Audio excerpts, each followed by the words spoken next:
जय हिंद प्यारे बच्चों, स्वागत है आपका आपके अपने परिवार भारतवर्ष क्लासेस में। तो प्यारे बच्चों, कल 9 अक्टूबर 2023 दिन सोमवार को आप सभी का क्लास 8 का सामाजिक विज्ञान और संस्कृत का वीकली टेस्ट लिया जाएगा। तो हम आपके लिए लाए हैं सामाजिक विज्ञान के वेरी इंपॉर्टेंट क्वेश्चन। बच्चा, आप सभी जानते हो कि इस बार आपके एग्ज़ाम में 15 प्रश्न आने वाले हैं, जिसमें से 10 यहाँ पे ऑब्जेक्टिव और 5 सब्जेक्टिव आएगा, जिसमें आपको सवाल को वाक्यों में लिखना है। तो एकदम यूनिक क्वेश्चन है बच्चा, वेरी इंपॉर्टेंट क्वेश्चन है। और सब्जेक्टिव में किस तरह का प्रश्न आएगा आपको इस वीडियो में बनाया जाएगा। तो जल्दी से इस वीडियो को लाइक कर दीजिए और शेयर कर दीजिएगा। भारतवर्ष क्लासेस पर नए हैं तो आप सभी सब्सक्राइब जरूर कर दीजिएगा। ठीक है बच्चा, चलिए स्टार्ट करते हैं। Very important question. पहला प्रश्न आप सभी से पूछा गया है। प्यारे बच्चों, यह वीडियो थोड़ी सी लंबी हो सकती है, लेकिन आपको वीडियो को पूरा देखना है। कल आपको इसका 100% लाभ मिलेगा। मैंने इस आपके जो सिलेबस में इस बार पढ़ना है उससे बहुत सारे क्वेश्चन को यहाँ पे सिलेक्ट किए हैं। तो पहला प्रश्न आप सभी से पूछा गया है, संयुक्त राज्य अमेरिका में अल्पेशियन पर्वत किस खनिज भंडार के लिए प्रसिद्ध है? फिर से पढ़ेंगे। संयुक्त राज्य अमेरिका में अल्पेशियन पर्वत किस खनिज भंडार के लिए प्रसिद्ध है? विकल्प दे रखा है यूरोप, यहाँ पे कोयला, अभ्रक, सोना या चांदी। क्या होगा सही उत्तर बच्चा? जल्दी से आप सभी बताइए क्या होगा इसका सही उत्तर बच्चा। तो बच्चा यहाँ पे याद रखना है कोयला। क्या होगा बच्चा? कोयला। यहाँ पे जो अरेबियन संयुक्त राज्य अमेरिका है उसमें अल्पेशियन पर्वत कोयले के भंडार के लिए प्रसिद्ध है।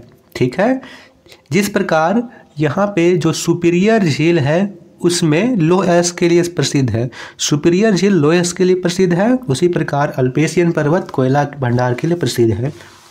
दूसरा प्रश्न दे रखा है, विश्व में लौह अयस्क का सबसे बड़ा भंडार कहाँ मिलता है?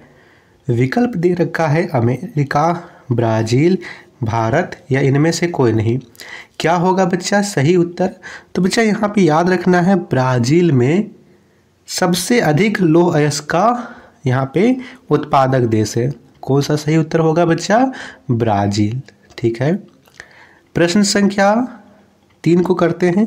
तीसरा प्रश्न दे रखा है, इसकी जो PDF है बच्चा वो हमारे official Telegram channel Bharatvarsh classes पर मिल जाएगी, तो आप वहाँ से ज्वाइन कर सकते हो और डाउनलोड कर सकते हो। प्रश्न संख्या 3 दे रखा है, किसे सिटी ऑफ गोल्ड के नाम से जाना जाता है? वेरी इंपॉर्टेंट क्वेश्चन है। आप सभी यहाँ पे नोट कर लीजिए कि यहाँ पे कौन सा यहाँ पे जो यहाँ शहर है जिसे सिटी ऑफ गोल्ड के नाम से जाना जा सकता है। विकल्प यहाँ पे दे रखा है जायरे, मुंबई, इगोली या इनमें से कोई नहीं। जल्दी से आप सभी बताइए इसका सही उत्तर कौन सा होगा।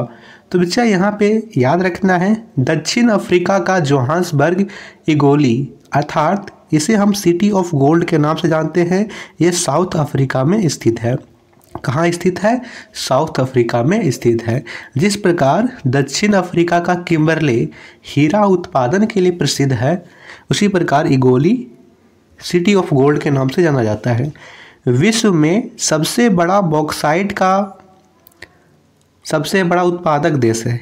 विश्व में बॉक्साइट का सबसे बड़ा उत्पादक देश है ऑस्ट्रेलिया, भारत, अमेरिका या फिर इनमें से कोई नहीं। सही उत्तर होगा बच्चा ऑस्ट्रेलिया। ऑस्ट्रेलिया बॉक्साइट, सोना, हीरा, लौह अयस्क, टीन, यूरेनियम एवं निकल का बड़ा उत्पादक देश है। ठीक है, और यह जो विश्व में सबसे बड़ा बॉक्साइट की बात की जाए तो ऑस्ट्रेलिया है। कौन है? ऑस्ट्रेलिया है। याद रखना है बॉक्साइट एल्यूमिनियम से प्राप्त होता है। किससे प्राप्त होता है?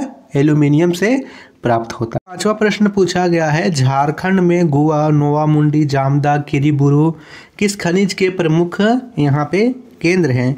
कोयला, सोना, बॉक्साइट और यहाँ पे चौथा विकल्प आप ऐड कर लीजिए मैंगनीज। ठीक है, मैंगनीज ऐड कर लीजिए। यहाँ पे सही विकल्प होगा बच्चा मैंगनीज। मैंगनीज के खनन मुख्य रूप से गोवा, बड़ा जामदा, नोवामुंडी में होता है। यहाँ पे बात की जाए आप सभी को तांबा, ठीक है। यदि मैं पूछूं कि तांबा कहाँ कहाँ पे यहाँ पे खनन क्षेत्र है, तो मूसामानी, सरायकेला, राखा, घाटशिला, बहरागोड़ा में है। ठीक है, ये सभी याद रखना है। तो बच्चा छठा प्रश्न दे रखा है, खनिज किस प्रकार का संसाधन है? नवीकरणीय, अनवीकरणीय, दोनों या इनमें से कोई नहीं? तो दोनों तो हो ही नहीं सकता है, जो नवीकरणीय है और अनवीकरणीय ये अलग अलग है। यहाँ पे बच्चा सही उत्तर होगा अनवीकरणीय। खनिज जो है वो अनवीकरणीय संसाधन है, चूँकि खनिज के निर्माण में लाखों वर्ष लगते हैं और यदि इसे एक बार समाप्त कर दिया जाए, इसे बनने में लाखों करोड़ों साल लगेंगे, तो यह एक अनवीकरणीय संसाधन है। सातवां प्रश्न, किसी कार्य को करने की क्षमता क्या कहलाती है? शक्ति, ऊर्जा, बल या इनमें से कोई नहीं? बहुत ही इम्पोर्टेंट क्वेश्चन है, आप सभी यहाँ पे बताइए। तो यहाँ पे सही उत्तर होगा बच्चा ऊर्जा। ठीक है, किसी कार्य को करने की क्षमता ऊर्जा कहलाती है, ये आपको याद रखना है। आठवां प्रश्न, परंपरागत स्रोत मुख्यतः कितने प्रकार के होते हैं? 1, 2, 3 या 4? तो इसका सही उत्तर होगा 2। परंपरागत स्रोत मुख्यतः 2 प्रकार के होते हैं। पहला तो होगा ईंधन, जैसे लकड़ी, और दूसरा होगा जीवाश्म ईंधन, है ना, जैसे यहाँ पे कोयला हो गया, पेट्रोलियम हो गया, ये सभी जीवाश्म ईंधन है। और ईंधन जैसे लकड़ी हो गया। 9वां प्रश्न, इनमें से कौन ऊर्जा का परंपरागत स्रोत है? कोयला, पेट्रोलियम, प्राकृतिक गैस या इनमें से सभी? तो बच्चा ये सभी ऊर्जा के परंपरागत स्रोत हैं। अब ऊर्जा के परंपरागत स्रोत क्या होते हैं? तो लंबे समय से सामान्य उपयोग में लाए जा रहे ऊर्जा के स्रोत परंपरागत स्रोत कहलाते हैं। यदि आपसे यहाँ सब्जेक्टिव में आता है तो आप लिख सकते कि लंबे समय से सामान्य उपयोग में लाए जा रहे ऊर्जा के स्रोत परंपरागत स्रोत होते हैं। और ये 2 प्रकार के होते हैं, हमने अभी देखा, जीवाश्म ईंधन और ईंधन। किसे उद्योगों की जननी कहा जाता है? वेरी वेरी इंपॉर्टेंट है, आप सभी बताइए, इसमें से किसे उद्योगों की जननी कहते हैं? सोना, चांदी, लोहा या कोयला? तो बच्चा यहाँ पे सही उत्तर होगा कोयला। लोहा नहीं होगा, कोयला होगा। कोयला को उद्योगों की जननी कहा जाता है। ठीक है, ये सही उत्तर डी होगा। कोयला किस प्रकार के चट्टान में पाए जाने वाला पदार्थ है? आग्नेय चट्टान, अवसादी चट्टान या इनमें से कोई नहीं? तो बच्चा यहाँ पे सही उत्तर होगा आप सभी का अवसादी चट्टान। कोयला अवसादी चट्टान में पाए जाने वाला ठोस, आकार विहीन, भूरे रंग का पदार्थ है। ठीक है, कार्बन की मात्रा के आधार पर कोयला के कितने प्रकार होते हैं? 1, 2, 3 या 4? तो कोयले के 4 प्रकार होते हैं, आप सभी इसका नाम याद रख सकते हो। पहला होता है एंथ्रासाइट, सबसे उच्च मात्रा का कोयला। ठीक है, एंथ्रासाइट। दूसरा होता है बिटुमिनस, दूसरे नंबर का, यहाँ पे जो क्वालिटी के मामले में दूसरे नंबर पे है बिटुमिनस। तीसरा होता है लिग्नाइट, क्या होता है? लिग्नाइट। और चौथा होता है यहाँ पे पीट। तो anthracite, lignite, anthracite, bituminous, lignite और पीट। सबसे जो खराब क्वालिटी होती है वो पीट की होती है। 13वां प्रश्न, तमिलनाडु के न्यू वैली में किस प्रकार का कोयला पाया जाता है? एंथ्रासाइट, लिग्नाइट, पीट या बिटुमिनस? तो यहाँ पे याद रखना है, इसमें लिग्नाइट जो है कोयला पाया जाता है। यहाँ पे बी विकल्प बिल्कुल सही उत्तर होगा। झारखंड में आपको बात की जाए तो यहाँ झारखंड में झरिया, पश्चिम बंगाल में रानीगंज, ठीक है, ये प्रमुख कोयला उत्पादक क्षेत्र हैं। ठीक है, झारखंड में और याद रख सकते हो झरिया, धनबाद, बोकारो, हजारीबाग, चतरा, गिरिडीह। 14 यहाँ पे अगला प्रश्न दे रखा 14th, झारखंड के कोयला उत्पादन के भारत में कितने स्थान पर है? प्रश्न ये कहता है कोयले के उत्पादन में झारखंड का स्थान भारत में कितना है? ये प्रश्न आपसे कह रहा है। विकल्प दे रखा है 1, 2, 3 या 4। तो बच्चा याद रखना है, जो भारत में जो झारखंड है वो दूसरे स्थान पर है। पहले स्थान पर छत्तीसगढ़ है। कौन है पहले स्थान पर? छत्तीसगढ़ है और झारखंड दूसरा बड़ा राज्य है कोयला उत्पादक क्षेत्र में।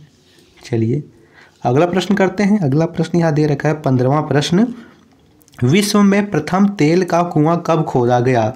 विकल्प दे रखा है 1890, 1859, 1900 या 1881। तो बच्चा 1859 में विश्व में प्रथम तेल का कुआं खोदा गया था और यहाँ संयुक्त राज्य अमेरिका, ठीक है, संयुक्त राज्य अमेरिका में जो पेंसिल्वेनिया नामक स्थान में खोदा गया था। यदि आपसे बात की जाए कि भारत में कब खोदा गया था तो 1890 में भारत में खोदा गया था पहला तेल का कुआं और यह असम के डिगबोई में खोदा गया था। 16वां प्रश्न, इनमें से कौन ऊर्जा का गैर परंपरागत स्रोत है? सौर ऊर्जा, पवन ऊर्जा, ज्वारीय ऊर्जा या इनमें से सभी? तो यहाँ पे इनमें से सभी ऊर्जा के गैर परंपरागत स्रोत होते हैं, ठीक है। भारत की पहली सूती कपड़ा मिल कहाँ स्थापित हुई? आप सभी यहाँ पे बताइए, भारत में जो पहली सूती मिल है कहाँ पे स्थापित हुई थी? मैंने आपको मॉडल सेट 2 में आपको इसका आंसर बताया था कि ये स्थापित कब हुई थी और बहुत सारे बच्चों ने इसका सही उत्तर दिया है कि ये मुंबई में स्थापित हुई थी। यहाँ पे मुंबई बिल्कुल सही उत्तर होगा। भारत अभियंत्रण संयंत्र की स्थापना कब हुई, है ना? बताइए इसका सही उत्तर क्या होगा? विकल्प आप सभी यहाँ देख सकते हो, 1900, 1881, 1981, 1958 या इनमें से कोई नहीं। बताइए आप सभी इसका सही उत्तर क्या होगा, ए, बी, सी या डी? तो बच्चा यहाँ पे सही उत्तर होगा 1958। 19वां प्रश्न आप सभी यहाँ पे देखिए, ये याद रखना है जो यह है वो रांची के हटिया में स्थापित हुई थी। टिस्को में स्टील का उत्पादन कब शुरू हुआ था? 1900, 1914, 1912 या फिर 1981? तो 1914 में पहला विश्व युद्ध प्रारंभ हुआ था। इससे पहले ही यहाँ पे ये जो शुरू हो गया था स्टील का उत्पादन 1912 में, स्थापित तो 1907 में हो गई थी। 20वां प्रश्न, टिस्को की स्थापना हमने अभी देखा 1907 में हुई थी। पुर्तगाली भारत में सबसे पहले किस तट पर पहुंचे थे? विकल्प यहाँ पे दे रखा है, कालीकट, गुजरात, मुंबई, इनमें से कोई नहीं। सही उत्तर होगा कालीकट। कालीकट कहाँ है? कालीकट केरल में स्थित है। 22वां प्रश्न, संसद में कितने सत्र होते हैं? 1, 2, 3 या 4? सही उत्तर होगा बच्चा 3। अब आप सभी को यहाँ पे कमेंट करना है जल्दी से कि संसद में जो सत्र होते हैं उनके नाम, 3 सत्रों के नाम आपको जल्दी से कमेंट करना है। भारतीय राष्ट्रीय कांग्रेस की स्थापना कब हुई? 1891, 1885, 1900 या 1875? सही उत्तर होगा 1885। 28 दिसंबर 1885 में हुआ था। झारखंड को कितने लोकसभा क्षेत्रों में विभाजित किया गया है? 1, 2, 3 या 4? बताइए सही उत्तर क्या होगा? झारखंड को कितने लोकसभा क्षेत्रों में विभाजित किया गया है? ये प्रश्न आप सभी को कमेंट करना है। आप बताइए कि इसका सही उत्तर क्या होगा? क्या इसके विकल्प सही हैं? झारखंड में कितने लोकसभा क्षेत्रों में विभाजित किया गया है? आपको इसका कमेंट में उत्तर करना है। आपको 2 चीज़ कमेंट करना है। पहला तो ये कमेंट करना है कि संसद के सत्रों के नाम और झारखंड में लोकसभा क्षेत्र कितने हैं। देश का प्रथम नागरिक कौन होता है? सही उत्तर होगा बच्चा राष्ट्रपति। देश का प्रथम नागरिक राष्ट्रपति होता है। तीनों सेनाओं के प्रमुख भी राष्ट्रपति ही होते हैं। राज्यसभा में अधिकतम कितने सदस्य हो सकते हैं? 252। कितने हो सकते हैं? 252। 12 राष्ट्रपति मनोनीत करते हैं, यह 238 होता है। लोकसभा में अधिकतम सदस्यों की संख्या कितनी हो सकती है? 552। ये था अंतिम प्रश्न। ठीक है, तो ये थे वेरी इंपॉर्टेंट क्वेश्चन। इसकी PDF आप भारत क्लासेस के टेलीग्राम चैनल से डाउनलोड कर लीजिएगा। जल्दी से इस वीडियो को लाइक कीजिए बच्चा, और चैनल पर नए हैं तो सब्सक्राइब कर लीजिए। Thank you.